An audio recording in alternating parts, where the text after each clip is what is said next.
किया है। इरशाद भाई न्यूजीलैंड ने 149 रनों से पीट दिया अफगानिस्तान। वाह जी वाह, सही बात है, शायरी भी है और ब्रेकिंग न्यूज भी है। फैक्ट है जी। बिल्कुल, न्यूजीलैंड ने 149 रनों से पीट दिया अफगानिस्तान। ये बांग्लादेशी दिक्कत तो नहीं देंगे फॉर आवर हिंदुस्तान? यार दिक्कत इनसे तो ना मिले कम से कम। हाँ। हम हर बार ये कह रहे होते हैं कि बस इस बार पाकिस्तान से जीत जाओ, बाकी टूर्नामेंट सेट है, बाकी कुछ भी हो जाए देख लेंगे। लेकिन बांग्लादेश के लिए भी सेम टू सेम फीलिंग है, इनसे मत हारना, बाकी सब ठीक है। क्योंकि ये जो नागिन डांस करते हैं ना, बाय गॉड की कसम बर्दाश्त नहीं होता है। बहुत ही गंदा नागिन डांस करते हैं और ये सोशल मीडिया पर भी ना ये कान में से खून निकाल देते हैं बांग्लादेशी। भाई इन्होंने तो सोशल मीडिया के ऊपर धोनी का सर काट के वहां से भी खून निकाला था। ये तो इस तरीके के लोग हैं। इनके जो पाप है वो बहुत पुराने हैं। लेकिन जो बांग्लादेश की बात है उसको थोड़ी देर बाद बात करेंगे, क्योंकि अभी हम आपको ये बता रहे हैं कि न्यूजीलैंड ने वर्ल्ड कप में चौथी जीत दर्ज कर ली है। वर्ल्ड कप में न्यूजीलैंड की टीम पॉइंट टेबल में सबसे आगे चल रही है। आज अफगानिस्तान को 149 रनों से हरा दिया है। पॉइंट्स टेबल में टॉप पर पहुंच गया है न्यूजीलैंड। सेंटनर और फर्ग्यूसन, ये दो बॉलर्स न्यूजीलैंड के, इन्होंने कमाल की आज बॉलिंग करी। दोनों ने 3-3 विकेट लिए। न्यूजीलैंड की तरफ से बढ़िया रन बनाए टॉम लेथम ने और ग्लेन फिलिप्स ने। न्यूजीलैंड की वर्ल्ड कप में ये चौथी लगातार जीत है। 4 मैच में 4 जीत के साथ पॉइंट्स टेबल में सबसे ऊपर है न्यूजीलैंड। और ये ब्रेकिंग न्यूज है, आपको बता दें कि भैया अफगानिस्तान इस बार ब्रेक हो चुका है। इस बार तोड़ दिया गया। 149 रन बिल्कुल भी कम नहीं होते हैं। पिछले आपने देखा होगा अफगानिस्तान मैच में उनको हरा के चला गया था इंग्लैंड को बुरी तरीके से। लेकिन अफगानिस्तान की आप बैटिंग यहाँ पे देखेंगे, इब्राहिम ज़ादरान जो है 14 रन बनाकर आउट हुए। 15 बॉलों में 2 चौके लगा पाए, कोई छक्का नहीं। 93.33 का इनका स्ट्राइक रेट है। मैं आपको बता दूं बाबर आजम से बेटर है ये। और इसी के बाद अगर आप और अफगानिस्तान की बैटिंग देखने की कोशिश करोगे, रहमानुल्लाह भी 11 रन बनाकर आउट हो गए 21 बॉलों में। 1 छक्का इन्होंने मारा, इंटेंशन क्लियर करे, लेकिन उसके बावजूद 52.38। यहां पे मुझे बाबर आजम के एकदम टक्कर के खिलाड़ी लग रहे हैं। ये इतना गंदा स्ट्राइक रेट सिर्फ वही रख सकते हैं। लेकिन इसके अलावा रहमत शाह ने सबसे ज्यादा रन बनाए अफगानिस्तान की तरफ से। इन्होंने 36 रन बनाए 62 बॉलों में। 1 चौका इन्होंने जरूर मारा, पर स्ट्राइक रेट अगेन आज अफगानिस्तान का कोई भी बैट्समैन ढंग से बैटिंग नहीं कर पाया और यही रीजन है कि अफगानिस्तान ये मैच हारी। यहां पर हम इस्मतुल्लाह शाहिदी का स्टैट दिखा रहे हैं। 8 रन बनाए इन्होंने 29 बॉलों में। अफगानिस्तान की पूरी टीम 139 रन पर ऑल आउट हो गई और ये तब था जब अफगानिस्तान ने आज मैच में टॉस जीता था, न्यूजीलैंड को बैटिंग करने का मौका दिया था। न्यूजीलैंड ने रन बनाए उसके बाद 288 रन, लेकिन अफगानिस्तान 139 रन पर ऑल आउट। और ये जो सामने आपके स्कोर कार्ड आ रहा है अफगानिस्तान का, काफी डिसअपॉइंटिंग है कि जिस तरीके से अफगानिस्तान ने पिछले मैच में इंग्लैंड को हराकर इस वर्ल्ड कप का सबसे बड़ा अपसेट किया था।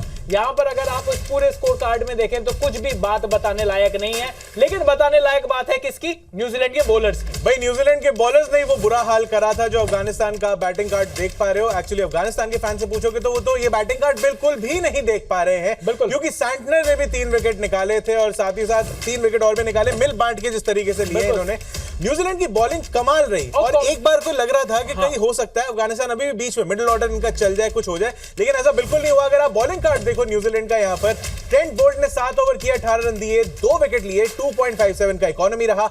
लॉकी फर्ग्यूसन 7 ओवर इन्होंने डाले, 19 रन, 3 विकेट, 2.71 का इकोनॉमी रेट। मैट हेनरी ने भी पूरी लॉकी तोरी सब खिला दी ना लॉकी फर्ग्यूसन ने। भाई साहब नाम लॉकी है लेकिन टेस्ट करेले के दिए इन्होंने अफगानिस्तान को। मैट हेनरी 5 ओवर में 16 रन देकर 1 विकेट। मिचेल सेंटनर जिनकी हम बात कर रहे हैं, जिन्होंने बढ़िया स्पिन बॉलिंग करी और स्पिन बॉलिंग यहां पर चेन्नई पर बहुत ज्यादा उसको हाइप किया जा रहा था, लेकिन यहां पर मिचेल सेंटनर ने 3 विकेट लिए। उसके अलावा रचिन रविंद्र ने 1 विकेट लिया। यानी कि न्यूजीलैंड की तरफ से जो 10 विकेट न्यूजीलैंड ने जो गिराए अफगानिस्तान के, उसमें से सिर्फ 4 विकेट स्पिनर्स के खाते में आए। बाकी सारे विकेट जो है वो फास्ट बॉलर्स ने लिए।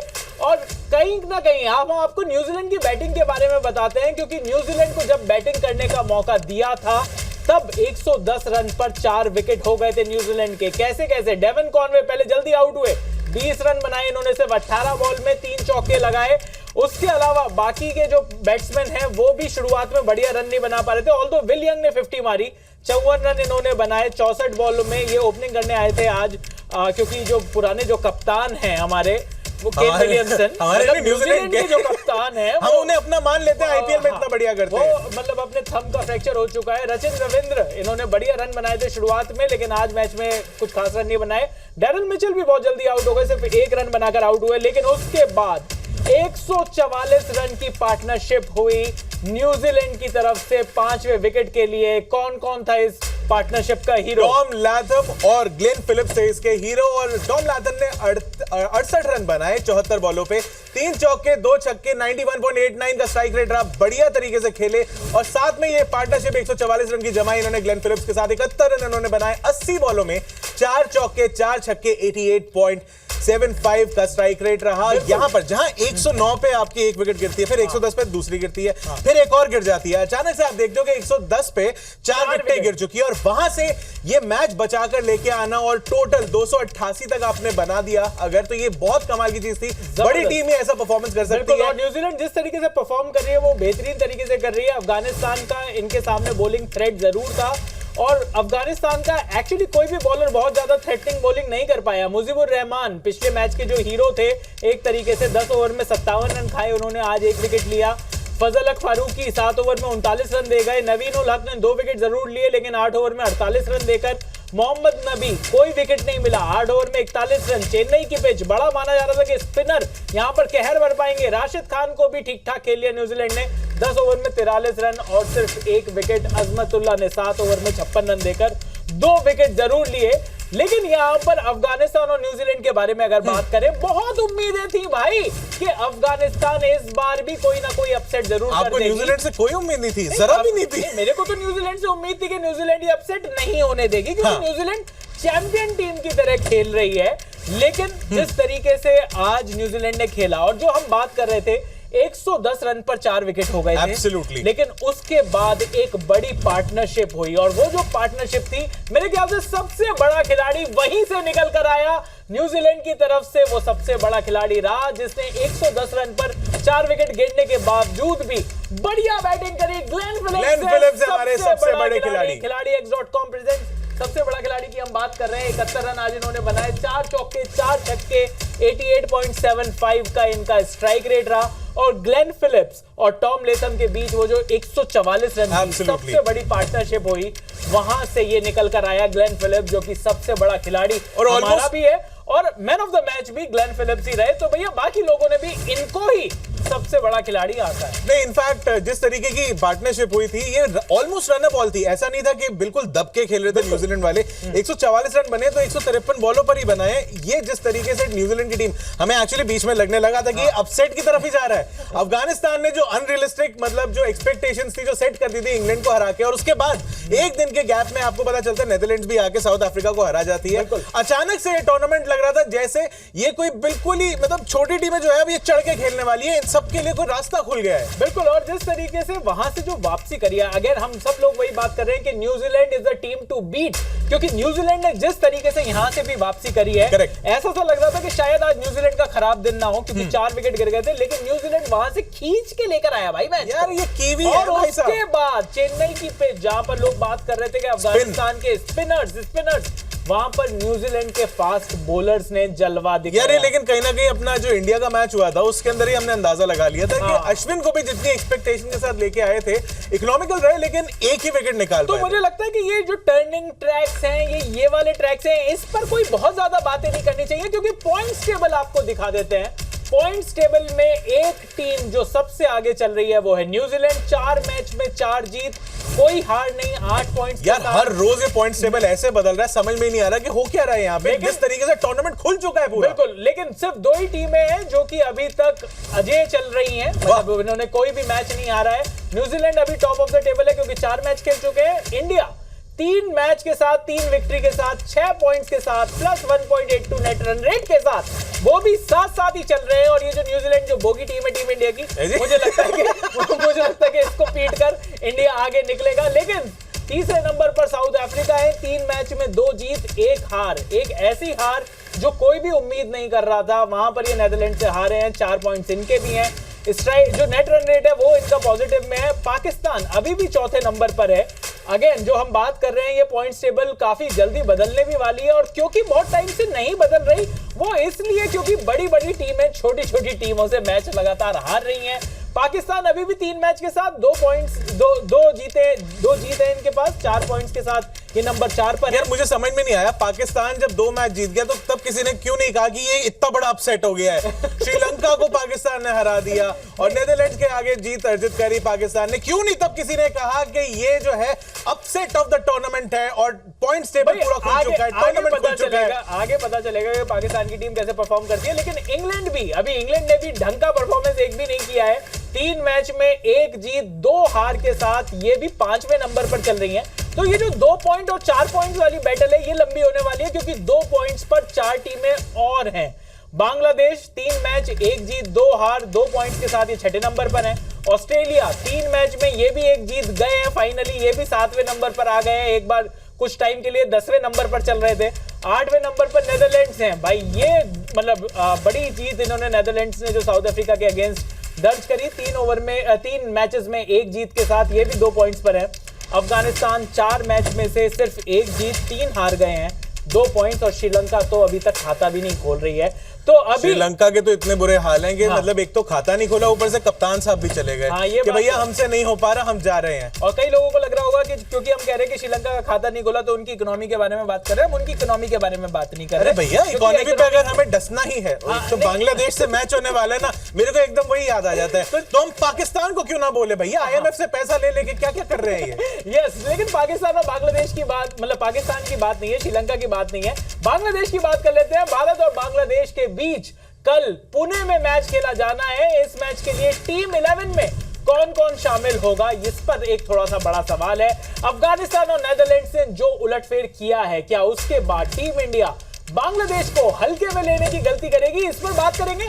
लेकिन पहले आज टीम इंडिया के बॉलिंग कोच पारस महाम्रे ने अपनी प्रेस कॉन्फ्रेंस में कौन सी बड़ी बातें कही वो जान लेते हैं। तो पारस महाम्रे जो इंडिया के बॉलिंग कोच हैं, उन्होंने उन्होंने लंबी चौड़ी प्रेस कॉन्फ्रेंस करी और पहला पॉइंट जो उन्होंने कहा कि बांग्लादेश को भाई हल्के में नहीं लेंगे। वो बांग्लादेश अगेन पिछले 4 मैचों में से 3 मैच जीत चुका है 12 महीने में टीम इंडिया के खिलाफ। इसमें 2 जो है वो बांग्लादेश ने अपने घर में यानी कि मीरपुर में इंडिया को हराया था। लेकिन पारस महाम्रे ने क्या कहा वो बता रहे हैं। उन्होंने कहा टस्किन अहमद अच्छे बॉलर हैं, टस्किन अहमद की तारीफ करी है, और तो थोड़े से फॉर्म में नहीं चल रहे टस्किन अहमद, शाकिब को ध्यान में रखकर बनाएंगे योजना, ऐसा पारस महाम्रे ने कहा है कि उनकी जो नजर है वो शाकिब पर भी रखी जा रही है। सवाल शमी और अश्विन पर भी हुआ और उन्होंने दोनों की तारीफ करते हुए बॉलिंग जो कहा, उन्होंने कहा कि भाई मैं एज अ बॉलिंग कोच मैं दोनों को बहुत पसंद करता हूं और उनको टीम से बाहर रखना बहुत ही मुश्किल फैसला है। एक सवाल यह भी पूछा गया कि सूर्या को बॉलिंग कोच ने चैंपियन खिलाड़ी बताया। जब सूर्य कुमार यादव के बारे में उनसे पूछा गया, उन्होंने कहा उनके 360 डिग्री गेम की बहुत तारीफ उन्होंने करी, लेकिन यह भी कहा कि उनको बाहर बैठाना भी कठिन फैसला है। हमारे साथ कपिल भाई जुड़ चुके हैं, हमारे साथ किरण जी भी जुड़ रही हैं, तो हम चलो उनके पास चलते हैं क्योंकि बड़ी बातें हो रही हैं इंडिया और बांग्लादेश के मैच के बारे में। कपिल भाई, इंडिया और बांग्लादेश का ये जो मैच है, टीम इंडिया ये जो विजयी घोड़े पे सवार है, सामने बांग्लादेशी नामक मतलब एक डिफिकल्टी है। मैं क्या ही राइम करूं इस चीज को, लेकिन मैं ये कह रहा हूं कि हम भूल जाते हैं हम डिजिटल एंकर नहीं है, अब टीवी पे आ चुके हैं। लेकिन कपिल भाई मैं आपसे ये जानना चाहता हूं कि बांग्लादेश की अभी तक परफॉर्मेंस अच्छी नहीं रही, अभी क्या हाल है, क्या ये वाली जो पिच है क्या ये उनको सूट करेगी, क्या कहना है आपका? देखिए चयन, ये पिच में बहुत सारे रन है, मुझे पता नहीं क्यों ऐसा लग रहा है, एक हंच हो रहा है कि रोहित शर्मा की एक और बहुत बड़ी सेंचुरी आने जा रही है। क्योंकि कल जो नेट्स था, आज तो ऑप्शनल सेशन था, आज भी सिर्फ 3 ही खिलाड़ी पहुंचे थे, रविंद्र जडेजा, शुभमन गिल और ईशान किशन। लेकिन कल जो नेट्स हुआ उसमें विराट कोहली ने इतने बड़े बड़े छक्के लगाए हैं, रविंद्र जडेजा ने इतने बड़े बड़े छक्के लगाए हैं और रोहित शर्मा इतने सॉलिड दिखाई दिए, तो लोगों की भीड़ लग गई दरअसल उन छक्कों को देखने के लिए। 500-600 तो लोग तो तभी पहुंच गए उन छक्कों को देखने के लिए। MCA वालों के पता नहीं दोस्त थे, रिश्तेदार थे, लेकिन इतनी भीड़ मैंने नेट्स देखते हुए कभी हाल फिलहाल में देखी नहीं। खैर, रोहित शर्मा को ये पिच बहुत पसंद आने वाली है। डायमेंशन मैदान के छोटे हैं, मैदान बाकी मैदानों के मुकाबले थोड़ा छोटा है, तो मुझे लग रहा है कि रन फीस्ट एक और होने वाला है। टीम में कोई बदलाव होगा नहीं, वही टीम खेलेगी जो पाकिस्तान के खिलाफ खेली थी, क्योंकि अश्विन को खिलाने की चर्चा ज़रूर है, लेकिन मुझे लगता नहीं कि भारतीय टीम ऐसा करेगी क्योंकि मैदान छोटा है। बांग्लादेश स्पिनर को अच्छा खेलता है, तो आपको शार्दुल ठाकुर ही दिखाई देंगे। तो मुझे लगता है कि बहुत बड़ा टोटल बनने वाला है। तो और रोहित शर्मा की एक बड़ी इनिंग आ रही है। आपकी बातों से ऐसा लग रहा है कि जो बाकी जो बातें हो रही हैं सूर्य कुमार यादव को लेकर या मोहम्मद शमी को लेकर, ये सारी बातें सिर्फ सोशल मीडिया में हैं, क्योंकि टीम ने शायद ये तय कर लिया है कि नंबर 8 पर एक ऐसा प्लेयर ही खेलेगा जिसकी बैटिंग भी आ सकती है। तो चाहे वो या तो अश्विन होंगे या शार्दुल ठाकुर होंगे। क्या ये क्लियर है टीम की तरफ से स्ट्रेटेजी में? बिल्कुल, आप देखिए रोहित ने इस बात का जिक्र भी किया था चेन्नई वाली प्रेस कॉन्फ्रेंस में भी और अहमदाबाद में भी। उन्होंने कहा कि हमारी जो क्लैरिटी है थॉट्स की वो एकदम हमने तय कर ली है। हम ये कन्फ्यूजन चाहते ही नहीं थे कि हमारे में 4 पे कौन खेलेगा, 5 पे कौन खेलेगा, 6 पे कौन खेलेगा। तो ये सब तय किया हुआ है। वर्ल्ड कप के लिए जो पूरा ब्लूप्रिंट बनाया था उसमें वक्त दिया गया है, सोचा गया है और उसके बाद ही टीम फाइनल की गई है। रोहित ने सिर्फ ये कहा कि मेरा रोल एज ए कैप्टन इसलिए इंपॉर्टेंट है कि मेरे को कंडीशन को अच्छे से रीड करना है कि ये कैसे पिच है और उसके अकॉर्डिंग बंदा मेरे को खिलाना है। तो वो रोहित के मन में क्लैरिटी है और टीम के मन में क्लैरिटी है। तो मुझे लगता है कि शार्दुल ठाकुर ही आपको दिखाई देंगे। लेकिन क्या अश्विन को 3 लेफ्टी है टॉप ऑर्डर में बांग्लादेश के, आप देखें अगर। नहीं, मैं एक्चुअली इसी पॉइंट पे आ रहा था कि अगर आप बांग्लादेश में देखते हैं तो वहां पे कई लेफ्टी आपको दिख जाते हैं बैट्समैन। क्या अश्विन को यहां पर एज एन ऑफ स्पिनर खिलाना बेहतर नहीं रहेगा? देखिए ये टीम डिसाइड करेगी, लेकिन लग नहीं रहा क्योंकि एक तो ग्राउंड छोटा है और जैसा मैंने कहा बांग्लादेश स्पिन को इतना खराब नहीं खेलता है। वो उनके पास अच्छे स्पिनर हैं, वो दिन रात स्पिनर्स खेलते हैं अपने। तो मुझे लगता है कि आप ठीक कह रहे हैं, शाकिब हैं, तंजीद हैं और जिस तरीके से शुरुआत में शांतो हैं और नीचे के अगर 2 गेंदबाज मिला दें तो 5 उनके पास लेफ्टी हैं, मुस्तफिजुर और नजीमुल हुसैन को मिला के। तो मुझे लगता है कि फिर भी अश्विन की जगह बनती हुई दिखाई दे नहीं रही है। बाकी द्रविड़ और रोहित तय करेंगे। तो आप मुझे ये बताओ कि जब इतनी सारी बातें हो रही हैं शार्दुल ठाकुर की फॉर्म के ऊपर और अश्विन की फॉर्म के ऊपर और ऐसा माना जा रहा है कि शार्दुल ठाकुर ये मैच खेलेंगे, तो ये ऑप्शनल बैटिंग सेशन में क्यों नहीं आते शार्दुल ठाकुर? देखिए पूरे वर्ल्ड कप में ऑप्शनल प्रैक्टिस सेशन रखे जाएंगे और बॉडी को बचा के रखना, वियर एंड टीयर को खत्म करवाना, फिट महसूस करना, फ्रेश महसूस करना सबसे इंपॉर्टेंट है। अभी आपने 14 तारीख को मैच खेला है, कल अच्छे से प्रॉपर नेट किया है, फुल नेट था, पूरी टीम पहुंची थी। तो मुझे लगता है कि ऑप्शनल में ज़रूरत होती नहीं है फिर, और बॉडी आपको खुद ही कहती है कि नहीं यार ठीक है ज़रूरत नहीं है, और सीधा आप नॉकिंग करके मैच से पहले उतना काफ़ी होता है। बिल्कुल। तो कपिल भाई चलो आपके साथ जुड़े रहेंगे हम, और जुड़ेंगे कल भी, क्योंकि जब बड़ा मैच होगा इंडिया और बांग्लादेश का, क्योंकि वैसे कपिल भाई हेट करेंगे लेकिन वहां से पता करना पड़ेगा हमें कि वहां पर मौसम कैसा है। यार ये सब हम कल बात करेंगे। आज पता चला था ना कि थोड़ी सी रैंडमली बारिश हो गई है, है। पुणे का मौसम है, लेकिन इधर वर्ल्ड कप में हम बात कर रहे हैं छोटी टीमों की, और छोटी टीमें बड़ी टीमों को बड़ा चौंका रही है। और मैच से पहले बांग्लादेश के टीम डायरेक्टर खालिद महमूद ने भी पुराने आंकड़े बताते हुए माइंड गेम खेलने की कोशिश की है। खालिद महमूद ने मैच में कप्तान शाकिब अल हसन के खेलने की उम्मीद भी जाहिर की है। उनसे बात की हमारी सहयोगी किरण चोपड़ा ने। तो भारत का अगला मुकाबला है बांग्लादेश से, और बांग्लादेश के मुकाबले से पहले बांग्लादेश की टीम में एक बड़ी खबर ये है कि उनके कप्तान शाकिब को लेकर अभी तक संशय है। हालांकि उन्होंने प्रैक्टिस की, लेकिन क्या वो खेलेंगे या नहीं खेलेंगे और क्या है बांग्लादेश की स्ट्रैटेजी भारत के खिलाफ, उससे बात करने के लिए हमारे साथ मौजूद है खालिद महमूद साहब, जो कि बांग्लादेश टीम के टीम डायरेक्टर है। Sir, what's the latest update on Shakib Al Hasan? Actually, Shakib have a net session yesterday and without any complaint. But still, we have to make a call tomorrow morning in the match day morning. So we finger crossed. We think that Shakib will lead the team against India, and we are hopeful that he will play. We saw that he did bat in the nets, but he did not ball. So you think that he was feeling comfortable and he was looking match fit? It's not 100% yet. I can easily, honestly, my opinion is that. But I think his feelings is he's quite okay. Still, we have 2 days ago. We have the physio is working with him, and I believe that he will still didn't run properly. But I think he will be all right with the match day. What do you think? How do you take Team India as a big threat, as Team India is on the top of the table right now? Obviously, a very big side. They're playing very good cricket, and we are playing against them in their home. That's another thing. But the good thing is the last 4 times we played them, we won 3 out of them. So that's a good positive side in Bangladesh camp. So we're looking forward. We didn't play the last 2 matches. We didn't bat well. That is our only concern. But I think we will come back in this match, inshallah. Bangladesh ना ये बताने से नहीं चूकता कहीं पर भी कि हमने ना 4 मैचों में से आपके पिछले 3 मैच जीत लिए। अरे भाई, और इनको कमबैक करना है, इनको कमबैक करना। और कितने बड़े अभी भी वर्ल्ड कप के अंदर जो मैच है इनके बिल्कुल अच्छे नहीं हुए। मतलब किस हिसाब से कह रहे हैं कि इंडिया के पास आके ही कमबैक करेंगे, ऐसा कौन सा कॉन्फिडेंस मिल रहा है भाई टीम इंडिया से? चलो उस कॉन्फिडेंस के बारे में बात कर लेते हैं हमारी सहयोगी से। किरण जी हमारे साथ अवेलेबल है। किरण जी, आपने बात करी बांग्लादेश को, एक तो किरण जी को पसंद नहीं कि वो मैं उन्हें किरण जी कहूं, वो कहते हैं किरण कहा करो। हाँ किरण, मैं आपसे ये जानना चाहता हूं कि जब आपने बांग्लादेश के यहाँ पर आप लोगों से भी बात कर रहे थे, कितना कॉन्फिडेंस है और शाकिब अल हसन पर कितनी डिपेंडेंट दिखाई दे रही है टीम? शाकिब अल हसन अगर चोटिल है तो वो इस वजह से तो नहीं जा रहे कि उनकी जगह तमीम इकबाल ना आ जाए? देखिए, अगर आप बांग्लादेश टीम की बात करेंगे और कंट्रास्ट देखिए दोनों टीमों में, एक तरफ टीम इंडिया पूरे तरीके से सेट है, उनकी सारी स्ट्रैटेजीज या हो प्लेइंग 11 सब कुछ सेट है। और आप बांग्लादेश टीम की तरफ आ जाइए, उन्हें अभी तक ये नहीं पता कि कौन से प्लेयर को कौन सी जगह पर खिलाना है।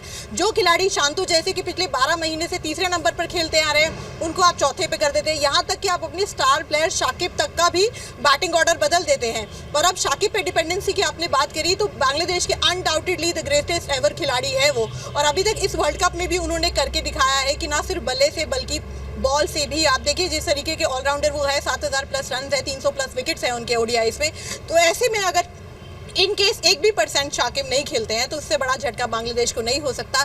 जब बांग्लादेश का प्रैक्टिस सेशन था चैन में आपको बताऊं तो बड़े बड़े शॉट वहां पर शांतो भी लगा रहे थे, मुशफिक भी लगा रहे थे। तो हमने बांग्लादेश जर्नलिस्ट से मैंने पूछा, बहुत अच्छे शॉट लगा रहे हैं, बोले कि ये सिर्फ प्रैक्टिस में लगाते हैं, मैच में आके आपको कुछ नहीं दिखेगा। मैच में आपको दिखेगा कि वो सीधा आके आउट ही हो जाएंगे।